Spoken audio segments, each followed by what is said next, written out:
بسم الله الرحمن الرحیم.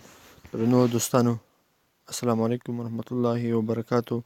هیله ده چې روغ او جوړ به یاست او یوه نیکمرغه ورځ مو پیل کړې وي. زه یم ستاسو ورور زاهد. نن یو ځل بیا د افغان ټایپس له چینل څخه ستاسو درانه حضور ته حاضر شوی یم. زمونږ نننۍ کومه طریقه چې ده هغه دا ده چې زیاتره دوستانو په واتساپ مسنجر کې مسیجونه کړي چې مونږ څنګه کولی شو دغه فیسبوک کې مونږ ته چې کله کمنټونه کیږي نو بې ترتیبه وي او داسې ګډوډ وي، یعنی سټیپ بای سټیپ کمنټ نه وي.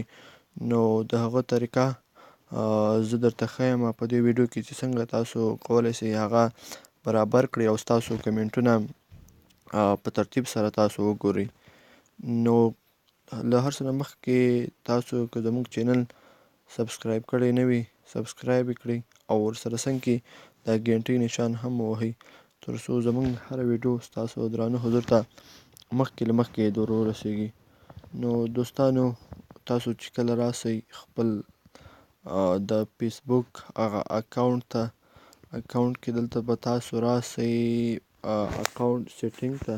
دا مو چې کله کلیک دلته به پبلیک پوسټ راسي. دا مو چې کله کلیک نو تاسو ته دلته بل یو انټرفیس یا صفحه خلاصه سي.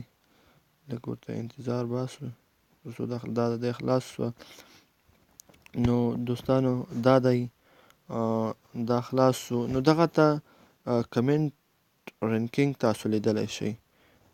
دغه ته اخري کې کمنټ رینکینګ دلته ما اپ کړی ده. که چیرې دا آنو نو تاسو به یې اپ کړئ او بیا به ستاسو هغه کمنټونه رینکینګ چې ده هغه به بیا برابر سي او له دې نه وروسته به انشاءالله نه ګډوډ کیږي او تاسو به خپل کمنټونه په صحیح ډول سره لیدلی شئ.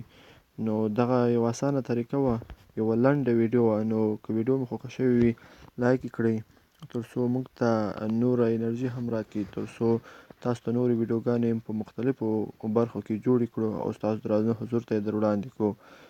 نو یو ځل بیا یادونه کوم که زموږ چینل مو نه وي سبسکرایب کړی سبسکرایب یې کړئ او ورسره څنګ کې د ګنټۍ نشان هم ووهئ.